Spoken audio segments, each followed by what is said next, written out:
నమస్తే ఆంధ్రప్రభకి స్వాగతం. నేను ప్రియా కౌశిక్. కొత్తగా ట్రాన్స్జెండర్ బిల్ ఆమోదమైంది.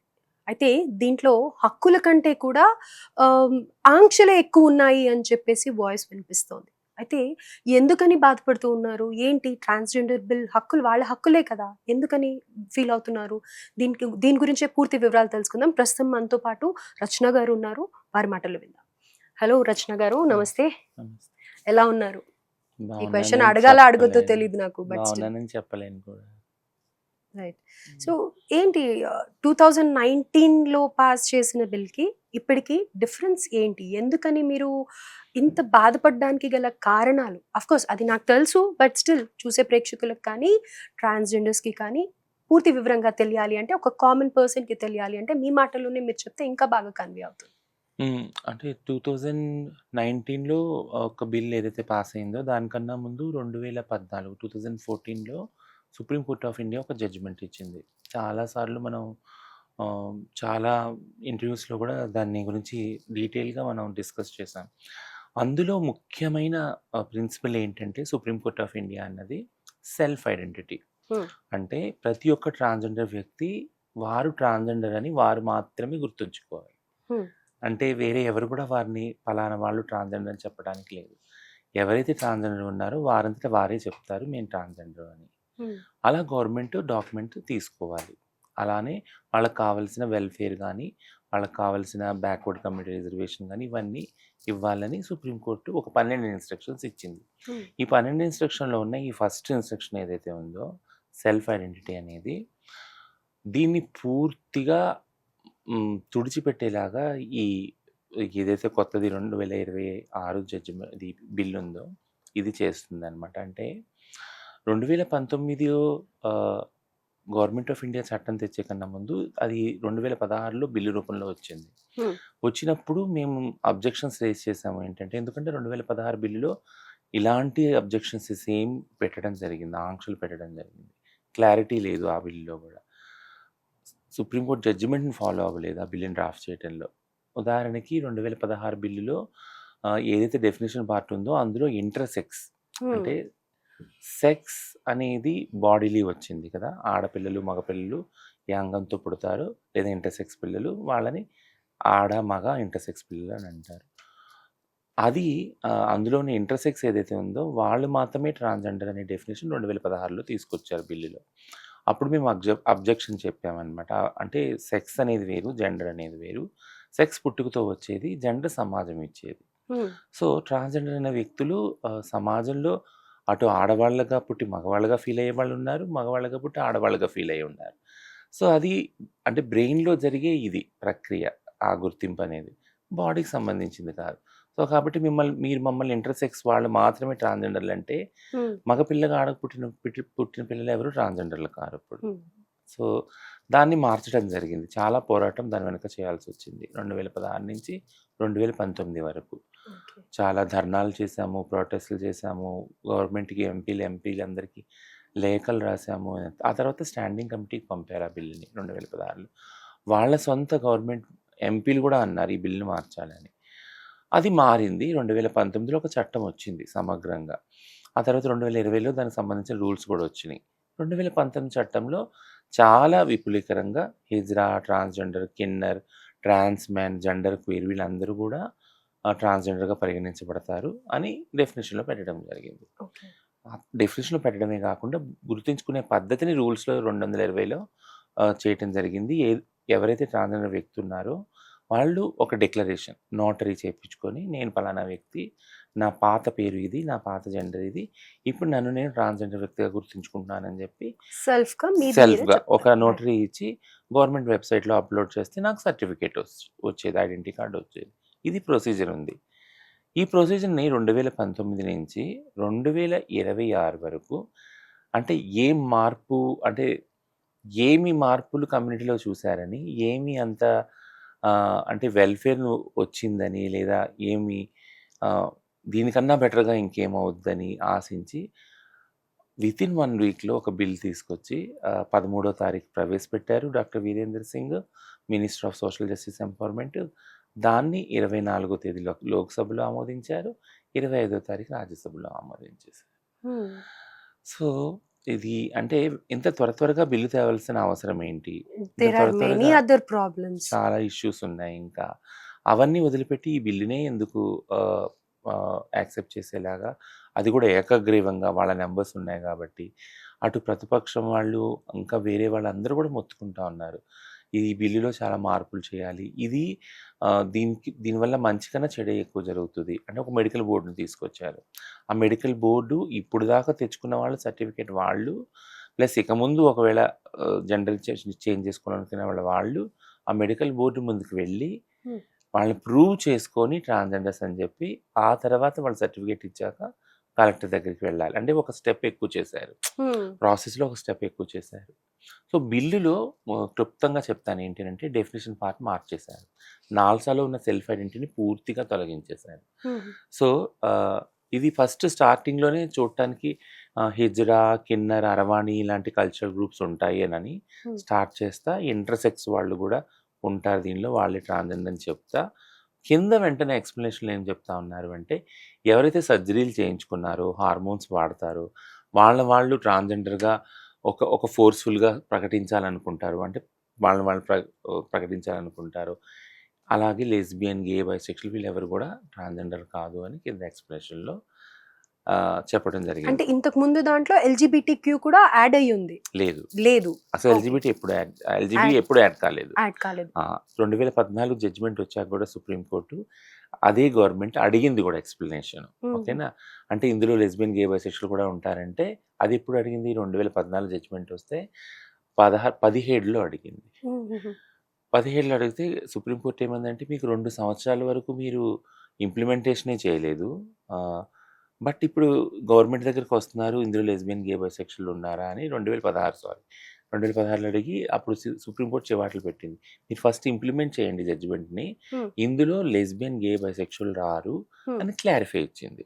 ఓకే. సో, ఆ క్లారిఫై ఇచ్చాక గూడా దాన్ని మళ్ళీ చట్టంలో తీసుకొనొచ్చారు. అది నో అబ్జెక్షన్.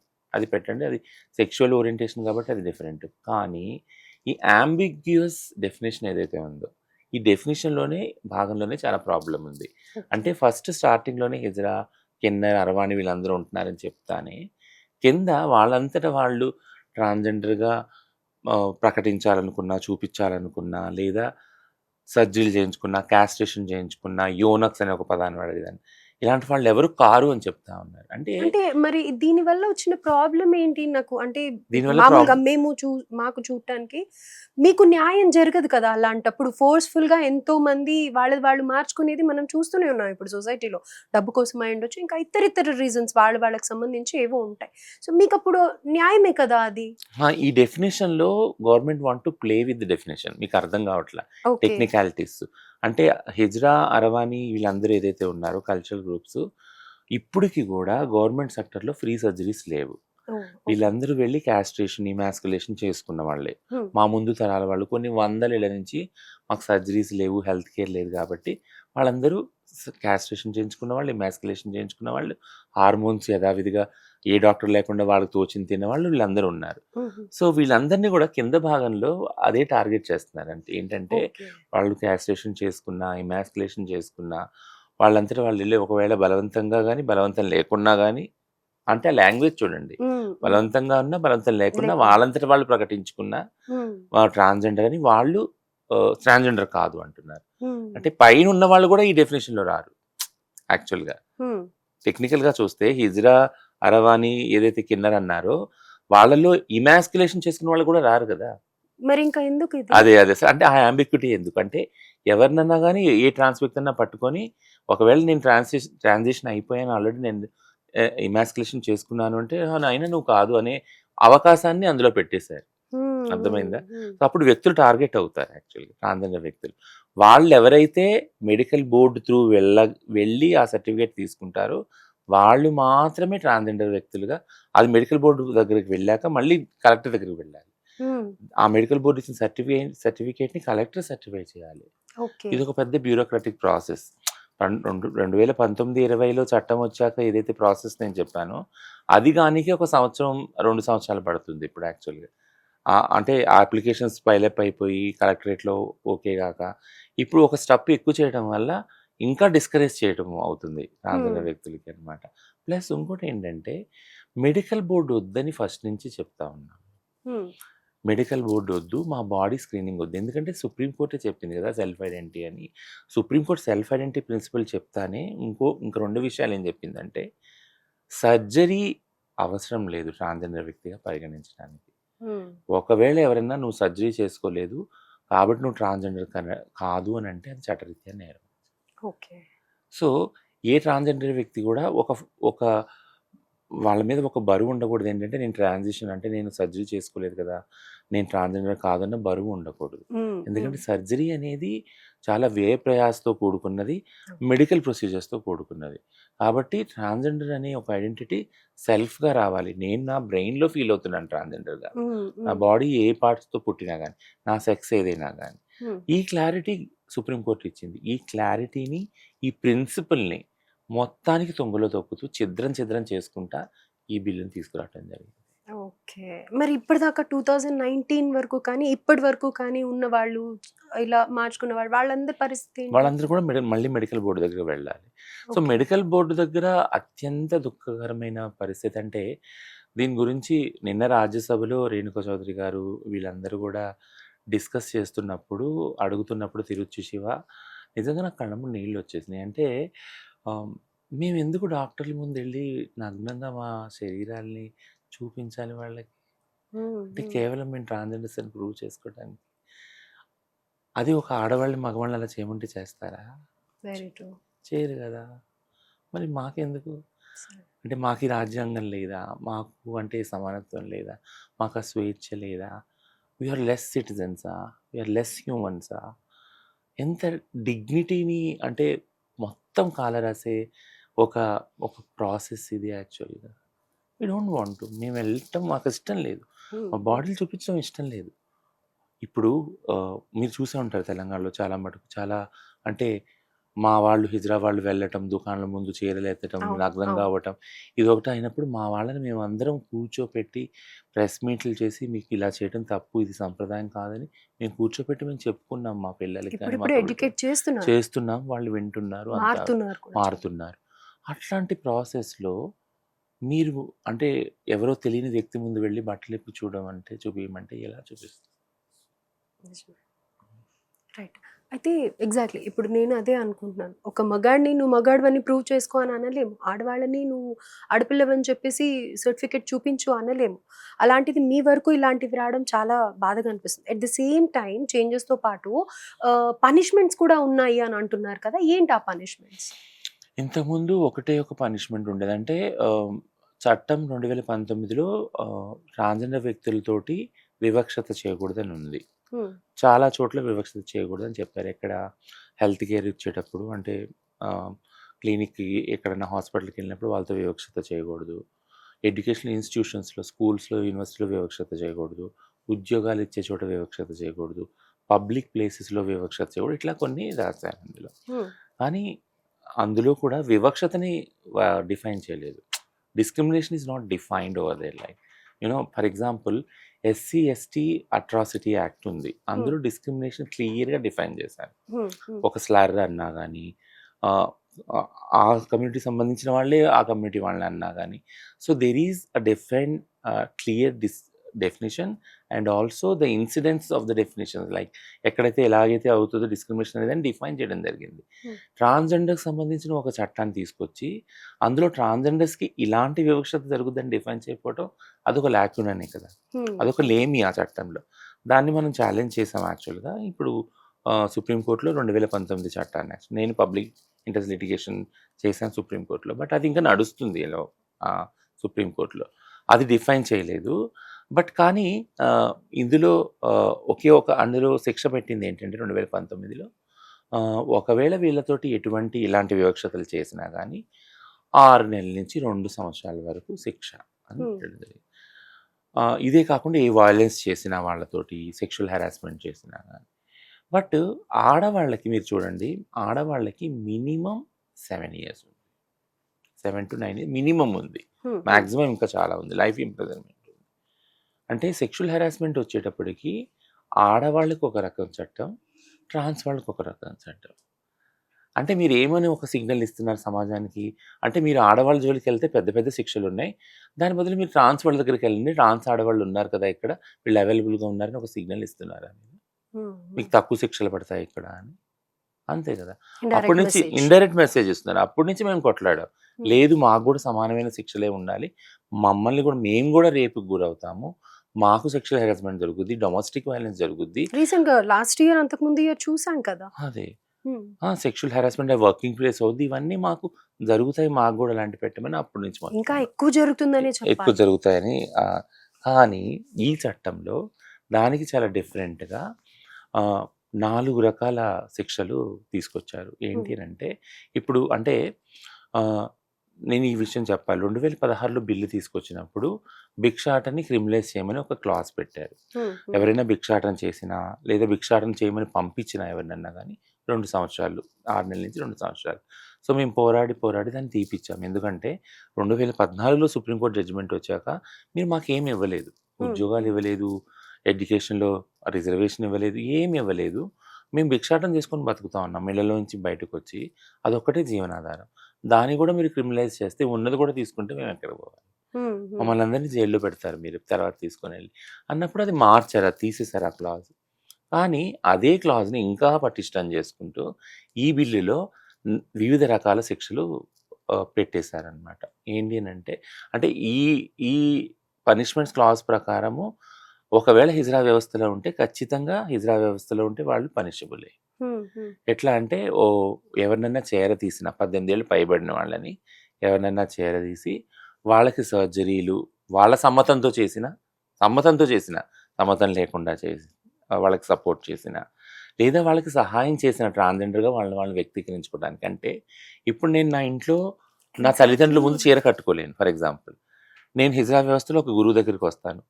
తను ఒక చీర ఇస్తది. "కట్టుకోమ్మా, నువ్వు కట్టుకోవాలని ఉంది కదా! ఆడపిల్లగా ఫీల్ అవుతున్నావని." అది కూడా శిక్ష. అంటే ఇప్పుడు మీరు బయటికి ఎక్కడికో వచ్చే బదులు మనం అంటున్నాం ఎన్నో చేంజెస్ వచ్చాయి. తల్లిదండ్రులు యాక్సెప్ట్ చేస్తారేమో. తమ బిడ్డ ఎలా ఉన్నా కానీ యాక్సెప్ట్ చేస్తారేమో. అలాంటి మరి తల్లిదండ్రులు చేస్తే కూడా వాళ్ళకి కూడా శిక్ష ఉంటుందా? లేదు. ఉండదు. తల్లిదండ్రులకి ఎప్పుడు శిక్ష లేదు. లేదు. ఎక్కడా లేదు. ఓకే. ఫ్యామిలీలో ఎక్కడా అదర్ దెన్ లేదు. ఫ్యామిలీ ఎవ్వరు చేసినా గాని, ఎంకరేజ్ చేసినా కానీ శిక్ష ఉంటుంది. రైట్. మీరన్నట్టు మార్పు అనేది అంటే మా జీవితాలు ఇలా మారటానికి కారణం కొన్ని తరాలు కరడు కట్టిన వివక్షత ఏదైతే ఉందో. వివక్షత, హింస, అస్పృశ్యత హ్మ్. దీనివల్ల మా సమాజం వెనకబడి ఉంది. హ్మ్. ఈ హ్మ్. సుప్రీంకోర్టు గుర్తించింది. అది ఒక్క రాత్రిలో పోదు కదా! అవును. కొన్ని వందల సంవత్సరాల నుంచి వచ్చిన వివక్షత ఒక 4 సంవత్సరాలు, 5 సంవత్సరాలైతే పోదు. అట్లాంటిది 2019లో ఇంత మంచి చట్టం మీరే తీసుకొచ్చారు. హ్మ్. మీ హ్మ్. గవర్నమెంటే తెచ్చింది. దాన్ని ఇంప్లిమెంట్ చేయడానికి మేము పైన కింద అవుతున్నాం రోజు. గవర్నమెంట్ డిపార్ట్‌మెంట్ చుట్టూ తిరుగుతున్నాం. ఇది చేయండి, ఇలా చేయండి అని చెప్తా ఉన్నాం ఇయన్నీ. ఆ లోపలే ఈ 5 సంవత్సరాల్లోనే మీరు దీన్ని పైకి కిందకి మార్చేస్తే హ్మ్. మళ్ళీ హ్మ్. పనిష్మెంట్స్‌కొస్తాను. పనిష్మెంట్స్ ఏంటి అనంటే ఒకవేళ ఎవరితోనైనా ఇలా కలిసి జీవించి ఎవరైనా గురువు దగ్గరికి వెళ్లి ఇలాగా ట్రాన్స్‌జెండర్‌గా వాళ్ళని వ్యక్తీకరించుకుంటే ఆ గురువుకి శిక్ష. ఓహ్! ఎవరైతే చేరదీశారో వాళ్ళకి మినిమమ్ శిక్షలేం పెట్టారు, 2 సంవత్సరాల నుంచి 5 సంవత్సరాలు, 10, 14 లైఫ్ ఇంప్రిజన్‌మెంట్. అంటే ఏంటి? ఏం ఆ! చేయాలనుకుంటున్నారు? సో, లైఫ్ ఇంప్రిజన్‌మెంట్ మైనర్‌ల విషయంలో పెట్టారు. సో, ఈ ఈ ప్రశ్న చాలామంది ఎంపీలు అడిగారు రాజ్యసభలో వచ్చినప్పుడు. ఏంటినంటే, మీకు ఆల్రెడీ భారతీయ శిక్షా స్మృతి బీఎస్ఎన్ ఉన్నప్పుడు, దాని ప్రకారం శిక్షించొచ్చు కదా! ఒకవేళ హ్మ్. నేరాలు చేసినట్లయితే, నేరాలున్నట్లయితే. ట్రాన్స్‌జెండర్ వ్యక్తులకంటూ ఒక చట్టం పెట్టింది. వాళ్ళ వెల్‌ఫేర్ కోసం, వాళ్ళ మంచి కోసం.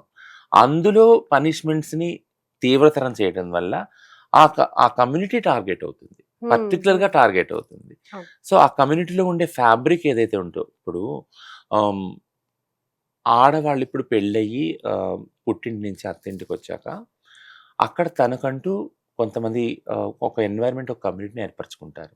తోడికోడళ్ళు గానీ, లేకుంటే చుట్టుపక్కల ఉన్న వాళ్ళు గానీ, బంధువుల్లో గానీ.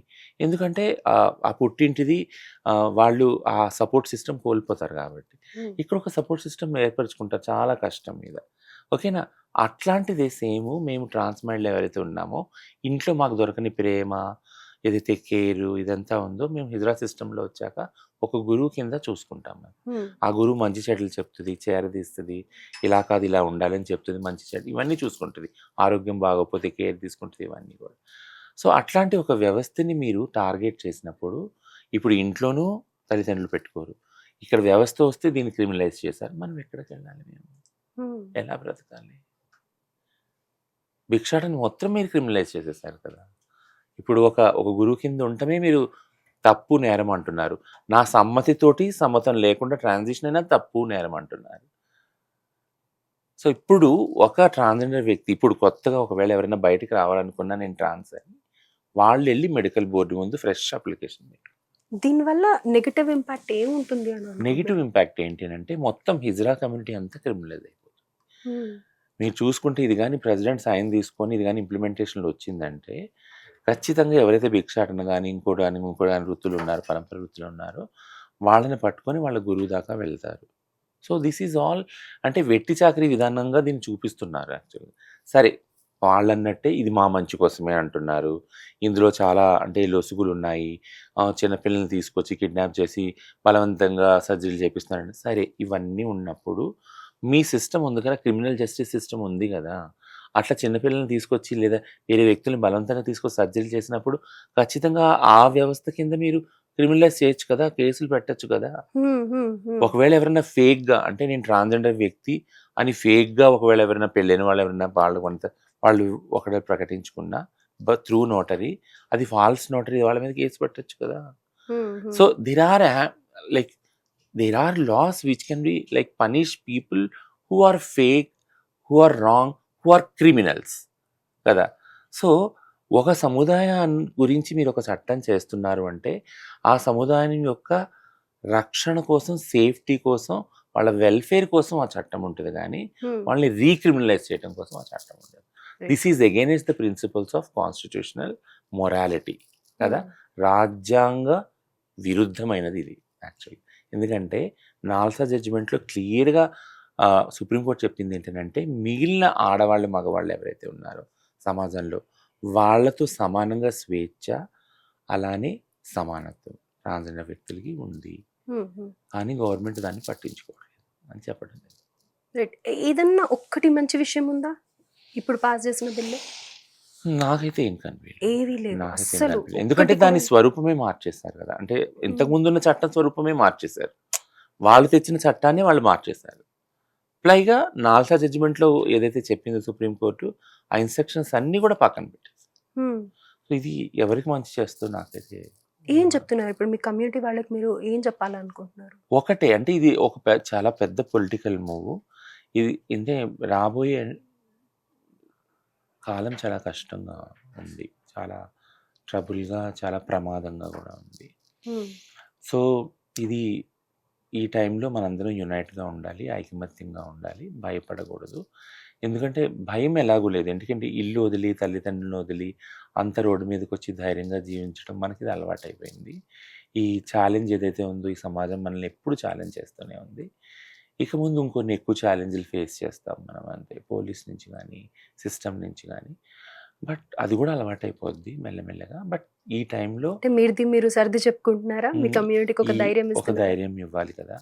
ఈ టైంలో ఈ టైం కూడా వెళ్ళిపోతుంది. ఖచ్చితంగా అందరం ఐకమత్యంగా ఉండి ఒకరికొకరు సపోర్ట్గా నిలబడాలి. అంటే మీరు ఇప్పుడు ఏమన్నా కొన్ని మీటింగ్స్ కానీ అలాంటివి ఏమన్నా చేస్తూ ఉన్నారా? మీటింగ్స్ ఎందుకు అంటే అసలు ఈ చట్టం గురించి అవగాహనే లేదు. ఇది ఇలా వచ్చింది మా మీద చట్టం అనే తెలియదు. సో ఇప్పుడు దాకా వాళ్ళ కంఫర్ట్ జోన్స్లో ఉన్నారు అందరు. చేయాలని ఉంటే వాళ్ళకి రోజు ఎలా వెళ్ళాలి భిక్ష అంటే చదువు ఒకటి లేదు, చుట్టుపక్కల ఏం జరుగుతుంది పట్టించుకునే టైం కూడా లేదు. పొద్దున్న లెగిస్తే భిక్షాటన పోవాలి, వచ్చి పడుకోవాలి టైంకి, మళ్ళీ పొద్దున్న లేవాలి. రాత్రి అయితే రాత్రి పోయే వాళ్ళు ఉంటారు. ఇదే రొటీన్ అయిపోయింది. చుట్టుపక్కల ఏం బిల్డింగ్స్ అవుతున్నాయి, గవర్నమెంట్ ఏం పాలసీస్ తెస్తుంది, ఏం చట్టాలు తెస్తుంది అనేది దానికి పట్టలేదు. అది మాకు సంబంధించినవి కాదు, ఎవరికి సంబంధించినవి అయినా కానీ. అలాంటి సముదాయం మాది.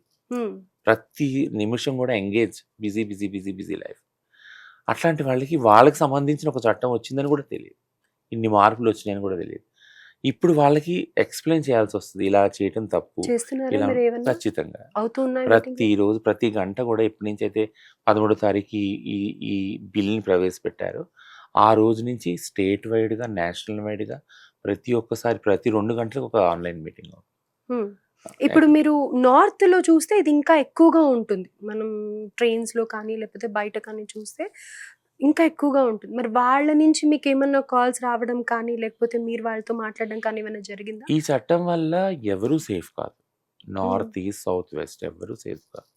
ప్రతి చోట ఉన్న హిజ్రా వ్యవస్థలో వాళ్ళందరూ కూడా ఒక డేంజర్ జోన్‌లోకి వెళ్ళిపోయారు వీళ్ళు దీనివల్ల. పైగా ఈ చట్టంలో ఇది కూడా చెప్పారు ఏంటంటే నార్త్, ఈస్ట్, సౌత్, వెస్ట్ డైరెక్టర్స్‌ని సెపరేట్‌గా మేము నియమిస్తాము. ఇది ఇంప్లిమెంటేషన్ చేయడానికి. సో, సంప్రదిస్తాము. హ్మ్.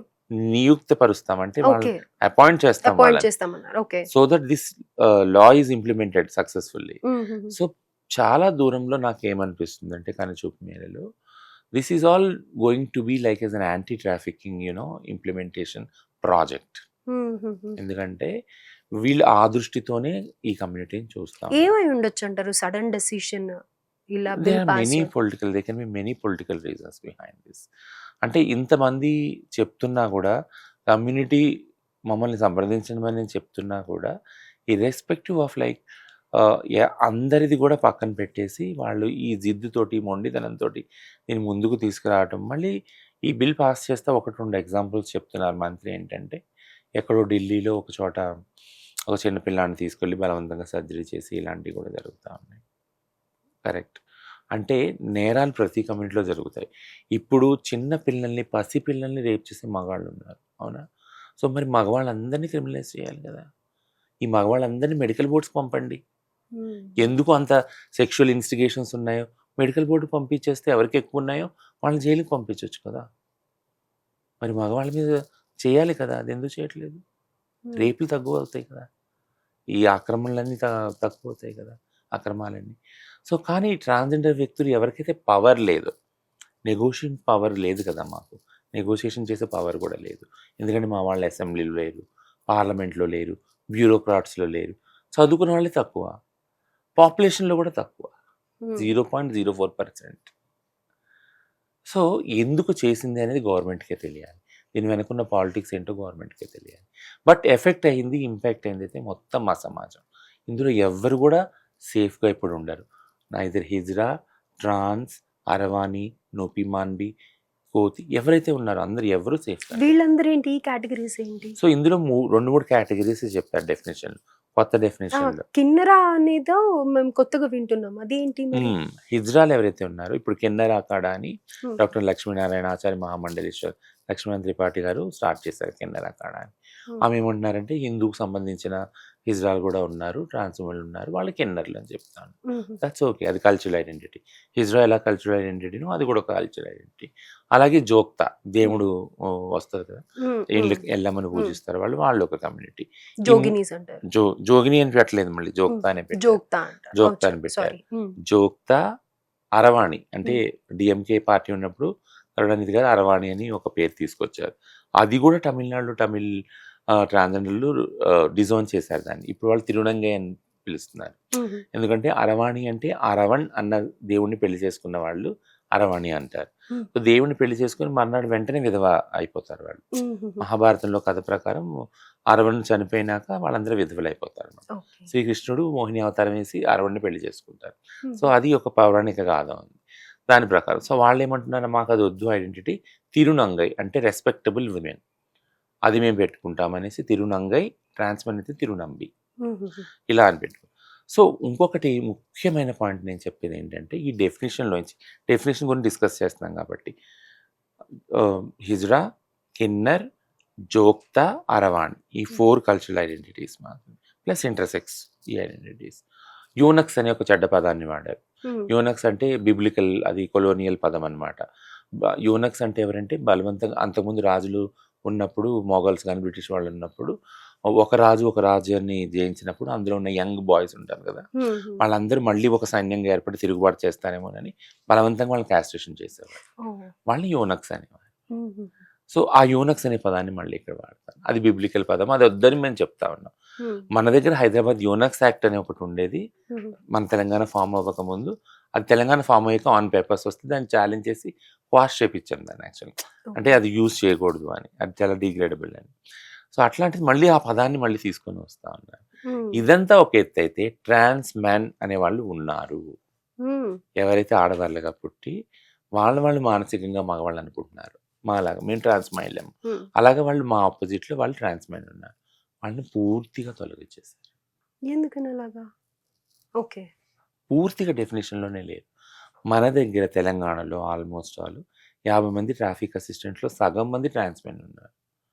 20 మంది మెట్రో సేఫ్టీ దానిలో జోన్‌లో పనిచేసే వాళ్ళల్లో అందులో సగం మంది ట్రాన్స్ మెన్ ఉన్నారు. సో, ట్రాన్స్ మెన్ ఉన్నారు. వాళ్ళ ఎగ్జిస్టెన్సే లేకుండా వాళ్ళ డెఫినిషన్ నుంచి తొలగించడం వెనక ఉన్న పాలిటిక్స్ ఏంటి? సో, అంటే ఇదొక పితృస్వామ్య భావజాలం యాక్చువల్‌గా స్టేట్‌ది. ఏంటి అనంటే మీరు ఆడవాళ్ళు కదా! మీరు మగవాళ్ళు ఎలా అవుతారు? మీకు మగవాళ్ళ భావనలు ఎలా ఉంటాయి? ఉండటానికి వీల్లేదు. అసలు మీ ఉనికే లేదు. ఇలా చేయటానికే వీల్లేదు. ఎంత ధైర్యం ఉంటే ఇలా చేస్తారు మీరు అని ఒక ధిక్కార స్వరం అనమాట. రైట్. అధికార స్వరం. సో ప్రస్తుతానికైతే ఈ బిల్ వల్ల మీకు వచ్చిన ఏమంటారు, ఒక ఐడెంటిటీ కానీ లేకపోతే ఒక వెల్ఫేర్ అనేది లేకుండా మొత్తానికి మీరు అనేది అసలు ఒక మనుషుల కింద కన్సిడర్ చేయకుండా చేసిన బిల్ అని అంటారు. అవును. మొత్తానికి ఇది ఒక బ్లాక్ డేగా పరిగణిస్తారు. రైట్, అంతేనా? సో చాలా. మీ కమ్యూనిటీకి మీరు లాస్ట్ చివరిగా చెప్పే వర్డ్ ఏమన్నా ఉందా? నేను అదే చెప్తున్నానంటే we have seen lot of times like this. ఇలాంటివి గడ్డు కాలం చాలా చూసాం. ఇంతకుముందు చూసామంటే సుప్రీంకోర్టు జడ్జిమెంట్ రాకముందు ఇలాంటి గడ్డు కాలంలోనే బ్రతికేవాళ్ళం. Right. వచ్చాక కొద్దిగా హోప్ వచ్చింది. యాక్ట్ గురించి కూడా పోరాడి మనం సాధించుకున్నాం. అండ్ ఇప్పుడు అది మొత్తం పోయింది. 30 సంవత్సరాలు వెనక్కి వెళ్ళిపోయాం. But still there are people in society, సమాజంలో ఇంకా హృదయం అనే ఉన్నవాళ్ళు ఉన్నారు. హృదయం అనేది రైట్ సైడ్, అంటే రైట్ ప్లేస్‌లో ఉన్నవాళ్ళు ఉన్నారు. Not right side actually right ప్లేస్‌లో ఉన్నవాళ్ళు ఉన్నారు. సో, ఖచ్చితంగా వాళ్ళు మనల్ని ఆదరిస్తారు. ఖచ్చితంగా ఇదేదైతే మనతోటి జరిగిందో, ఈ ప్రయత్నం ఏదైతే జరగబోతుందో యాక్చువల్‌గా మన శరీరాల వరకు వచ్చే ప్రయత్నం ఏదైతే ఉందో, ఖచ్చితంగా ఇది వెనక్కి తిప్పి కొడతాం మనం ఎలా అయినా గానీ, లీగల్‌గా గానీ, సంయుక్తంగా గానీ. సో, అధైర్యం మాత్రం పడకూడదు ఎవరు. బాధపడకూడదు. మనందరం ఇప్పుడు ఐకమత్యంగా ఉండవలసిన టైం వచ్చింది. This is test for our unity right. And existence and pride, స్వాభిమానాన్ని. మా స్వాభిమానానికి, మన స్వాభిమానానికి ఏదైతే ట్రాన్స్ కమ్యూనిటీ ఉందో, ఇది ఒక పెద్ద ఛాలెంజ్. రైట్. సో, దీన్ని కూడా అధిగమిస్తాము. ధైర్యంగా ఉండమని చెప్తాను. Even I say the same, like ఇది ఒక జస్ట్ పాసింగ్ క్లౌడ్ లాగా ఉంటుంది. Hope for the best in future. Definitely ఎవరు అధైర్యపడకూడదు. అండ్ మీకోసం అంటూ మీటింగ్స్ కండక్ట్ చేస్తూ అవేర్నెస్ ప్రోగ్రామ్స్ చేస్తూ ఎంతోమంది మీ పెద్దవాళ్ళు ఉన్నారు. డెఫినెట్గా మీకు అంత మంచి జరుగుతుందని అనుకుంటున్నాను. థ్యాంక్ యూ రచన గారు. Thank you so much for your valuable time.